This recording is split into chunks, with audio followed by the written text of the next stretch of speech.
Hi, you're watching Reddit Confessions, and today's story? It begins with a smile and ends with something far darker. She walked in like nothing had happened. Keys jingling, suitcase rolling, humming the same tune she always did when she was in a good mood. Her makeup was flawless, hair still holding its way from what she claimed was just a quick client dinner. She looked relaxed, refreshed, like she'd been on a spa retreat instead of the high-stress business trip she swore would barely leave time to sleep. But I didn't say a word. I just stood there, leaning against the doorframe between the kitchen and hallway, watching her every move like a stranger in my own house. She smiled when she saw me. That bright, rehearsed smile she uses for coworkers, flight attendants, waiters. Not for me. Miss me? She asked, voice syrupy sweet. I nodded.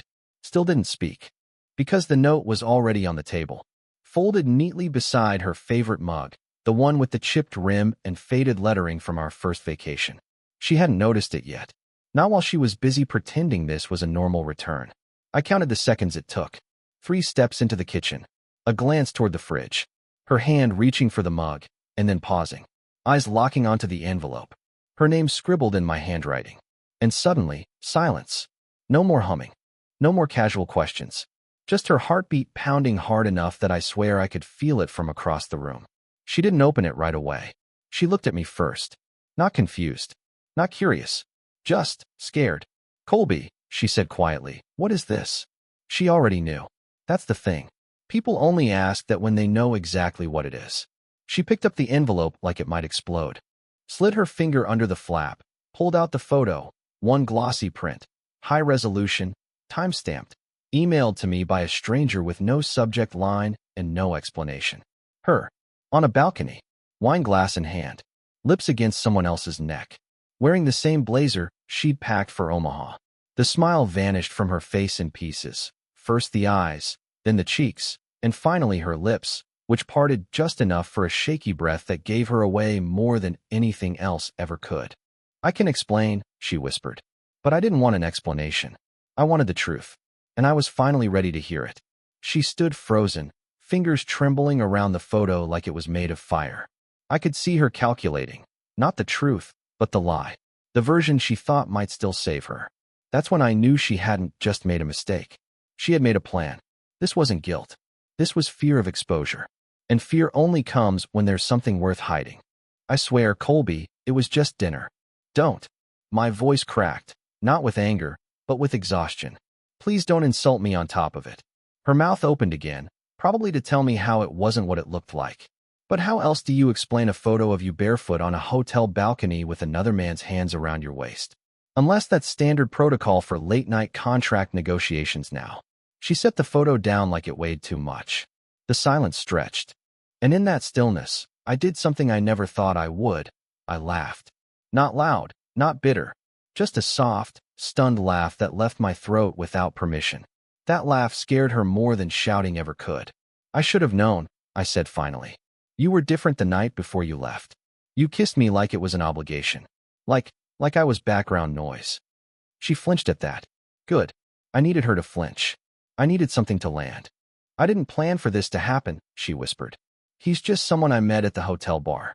I was lonely. It was stupid. I didn't even mean for it to go that far. I stared at her.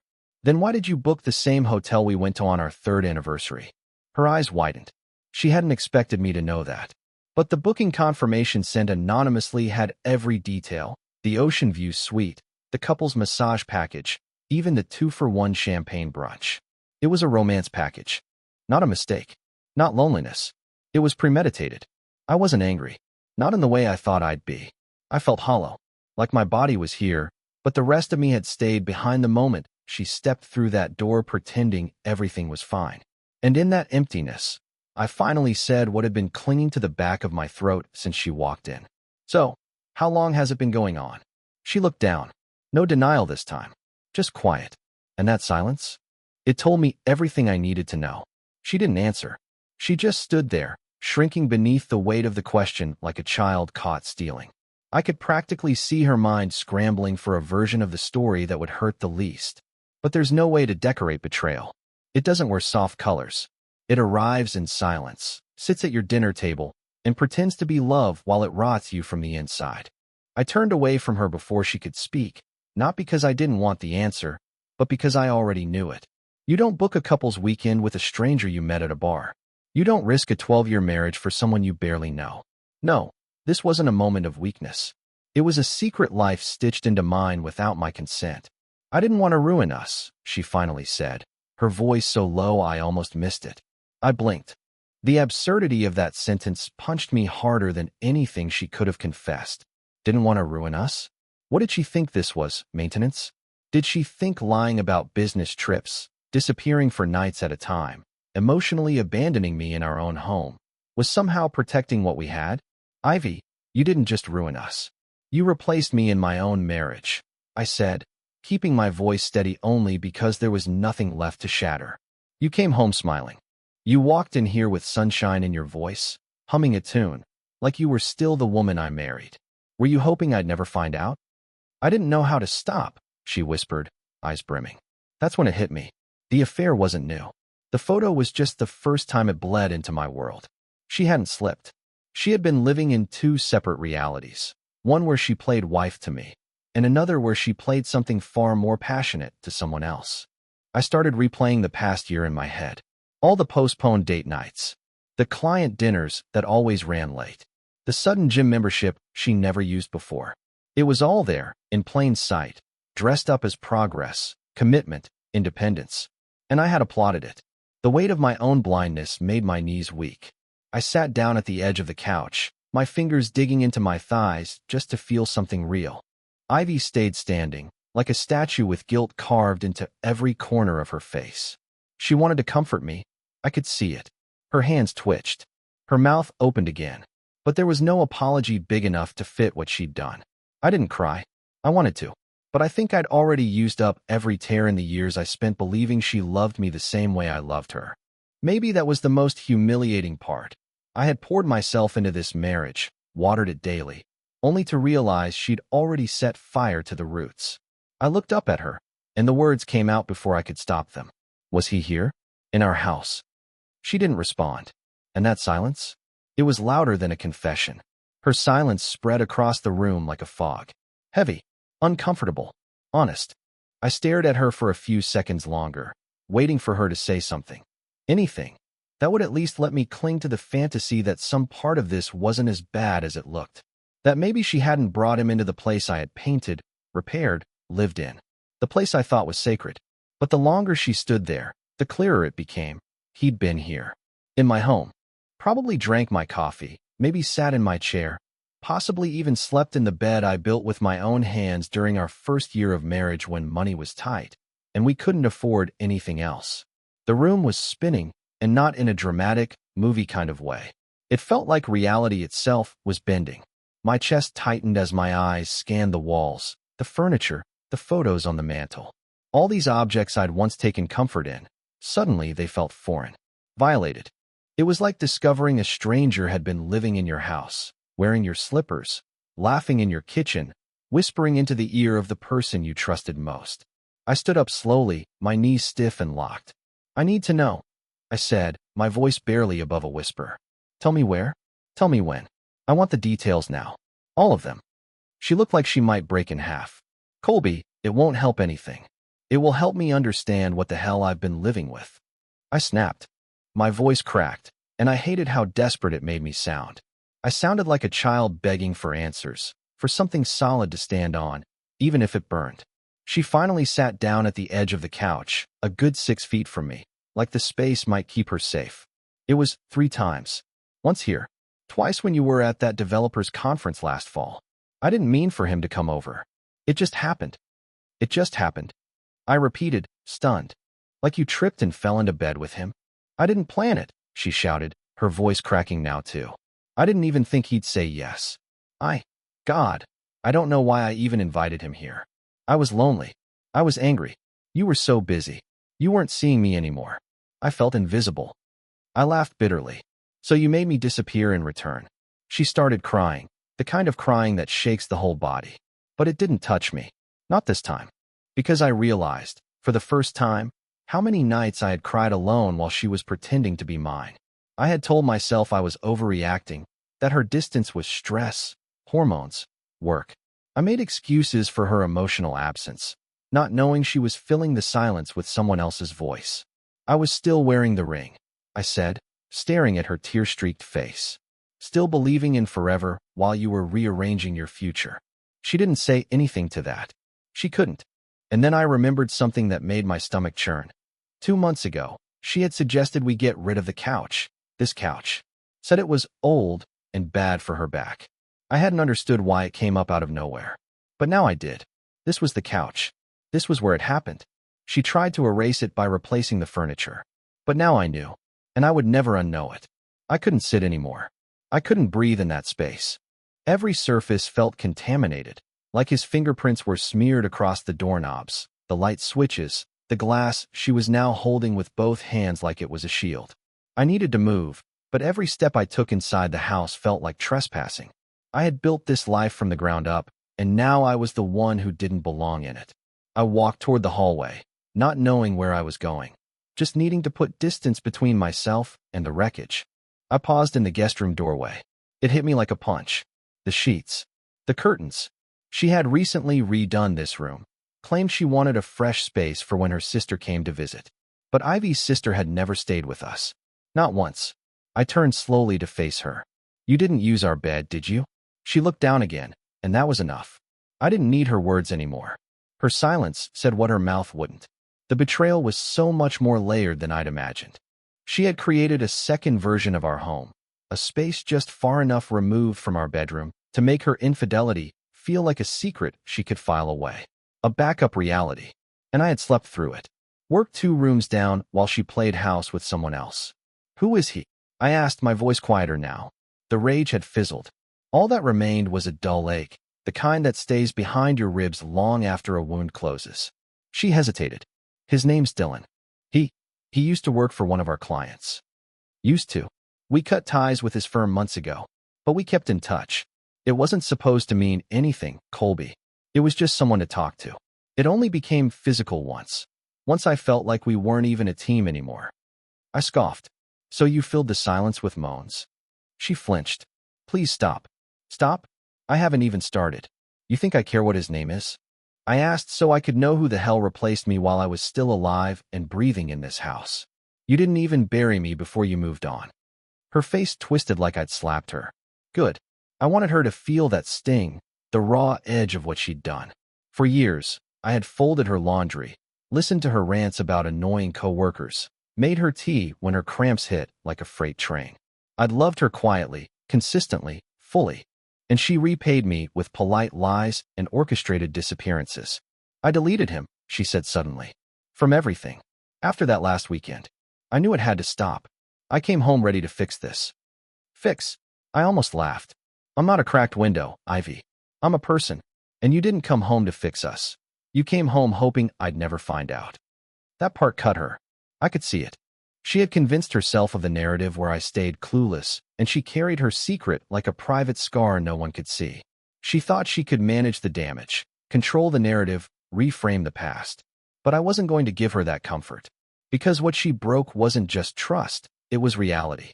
And once reality snaps, there's no version of love left that doesn't taste like blood. I didn't sleep that night. Not because I couldn't, but because sleeping would have meant letting my guard down. And I didn't trust her silence, her tears, or the strange calm that had settled between us after the storm. Ivy cried for hours in the bedroom, alone. I stayed in the living room, staring at the wall where our wedding photo used to hang. I had taken it down 2 weeks ago during a deep clean. Now I wondered if some part of me had already known, even then. At 3:17 a.m., I got up and walked into the guest room. I flicked on the light and stood in the doorway, scanning everything. Nothing looked out of place. The bed was neatly made, a decorative pillow positioned just so, the scent of lavender lingering from the plug-in diffuser she insisted we keep in every room. But beneath the surface, something felt off. It wasn't until I opened the closet that I found it. A folded hoodie. Gray. Too large. Not mine. I stared at it for a long time, my hands refusing to touch it. That one piece of fabric suddenly felt heavier than every truth she had spilled hours earlier. I finally reached for it, unfolded it, and found a crumpled receipt in the pocket. 2 smoothies, 1 muffin. Dated the same weekend, she said she was in Chicago for a conference. The location? A cafe near the beach. In our state. Not hers. She hadn't traveled at all. I walked back to the bedroom with the hoodie draped over my arm. I didn't knock. I opened the door and flipped on the light. Ivy sat up in bed, startled, red-eyed and breathless like she'd been crying in her sleep. "Whose is this?" I asked, voice low and shaking. Her face went blank, then defensive, then horrified, all in the span of 3 seconds. "Colby, I meant to get rid of that. It's just, he left it. I didn't even realize it was still here." "You didn't realize the man you cheated on me with left his clothes in our home?" She didn't answer. She didn't have to. I walked to her side of the bed, dropped the hoodie on the floor, and stared at it like it might move on its own. The walls, the furniture, even the air, they all knew before I did. They'd been holding the truth quietly, politely, until now. "I don't want to sleep in this bed again," I said flatly. "Not tonight. Maybe not ever." Ivy started to cry again. "I made a mistake." "No. A mistake is forgetting to turn off the stove. A mistake is locking your keys in the car. You made choices. Over and over again." She tried to reach for my hand, but I pulled away. I didn't want comfort from the same fingers that had held someone else in this house. "I was going to tell you," she whispered. "Eventually. And what stopped you? The free breakfast? The beachfront view?" That landed hard. She shrank back, as if my words slapped her harder than I ever could. I left the room, went downstairs, and sat on the floor in the dark like a man trying to remember how to breathe. My phone buzzed once. Then again. I ignored it. Until the third time, a notification from my bank. I glanced down, and everything inside me went cold. A transfer. Large. Sent from our joint account. To him. The number on the screen looked like it belonged to someone else's nightmare. $4,200. Gone. Labeled personal expense. Transferred from our joint account to a name I didn't recognize at first. D. Merrick. It didn't take long to connect the dots. Dylan. The man who had sat on my couch, breathed my air, touched my wife. Now he had my money too. And the most humiliating part? I was the one who unknowingly funded their romantic weekends while I stayed back, folding laundry and waiting for texts that never came. I sat there for a moment, still, watching the screen pulse with the timestamp like it was mocking me. The transaction had gone through yesterday, just before her return. While she was smiling at hotel staff, tipping bartenders, maybe even kissing him goodbye, she was wiring him money from our life. From the account I paid into every week without hesitation. The same one we used for groceries, car payments, and the emergency vet bill when Pippin ate something he shouldn't have. I walked upstairs, numb. I didn't knock. This time I threw the bedroom door open so hard it bounced against the wall. Ivy flinched like she expected me to yell. I didn't. I just held the phone out toward her, the screen glowing between us like a spotlight in a courtroom. "What is this?" She didn't even pretend not to know. Her mouth opened. Closed. Opened again. "He needed help. He lost his job. And you became his bank." I was ending things. He said he needed to get back on his feet and leave town. I wanted him to disappear. Using my money. My voice finally cracked. I could feel heat rising in my chest. Not the kind that burns, but the kind that scorches you from the inside out. "You didn't just cheat on me, Ivy. You funded your affair with our future." Tears came quickly. "It was just once. I swear." He asked for help, and I thought. "You thought I'd never find out." I said it for her. That's what this has always been about. Managing risk. Balancing your lie just carefully enough to stay comfortable. You've been playing accountant with guilt, and now the balance sheets come due. She sobbed, collapsing onto the edge of the bed like the weight of everything was finally catching up to her. "I don't love him. I love you." But it didn't sound like love. It sounded like damage control. Like a firefighter spraying water on a house that had already burned to the ground. I stood in the doorway and realized I couldn't even feel heartbreak anymore. It had calcified into something worse, disgust. "You wired my trust into the hands of the man you betrayed me with," I said. "And now you want me to believe you're sorry?" She looked up, face streaked with tears, but I couldn't see the woman I married anymore. Just the shell of someone who had been clever enough to cheat, but not brave enough to confess. "I'm calling the bank in the morning," I said. "I'm separating the accounts. Everything. You can explain the transfer to them. And if there's another dime missing, I'm freezing it all." Her eyes widened. "Wait. Colby, please." Don't do this. We can fix it. I shook my head slowly. This isn't broken, Ivy. It's rotten. And you knew it the moment you smiled at me like nothing happened. Then I turned and left the room. This time, I closed the door behind me. Morning came with no goodbyes. Ivy didn't speak when I walked past her packing a small overnight bag. I didn't ask where she was going, and I didn't care. I had already done what I needed to do. I called the bank, split the accounts, changed my passwords, and moved my important files off our shared cloud drive. It was astonishing how quickly I adapted to solitude once the truth was no longer something I had to tiptoe around. I spent that afternoon doing something simple, cleaning. Not angrily, not like I was scrubbing away the pain, but like I was reclaiming space. Our space. My space. I took down the framed photo of us at the Grand Canyon, replacing it with a landscape print I'd bought years ago but never hung. I donated the couch, yes, that couch, to a charity thrift store and ordered a new one without telling Ivy. It wasn't revenge. It was a beginning. She came home that evening, quieter than usual, standing in the doorway like a guest. For the first time, she didn't smile. And I think that's when I knew I had already moved past her. I'm going to stay with my sister for a while, she said. I nodded. That's probably best. And that was it. No dramatic hugs. No sobbing. Just closure. Strange how something so loud in your heart can end with such a quiet exit. 2 weeks passed. I saw a therapist. I met up with old friends. I even took a solo trip to the mountains and spent a weekend off-grid. Just me, a journal, and a ridiculous amount of trail mix. Somewhere between sunrise and silence, I finally understood something.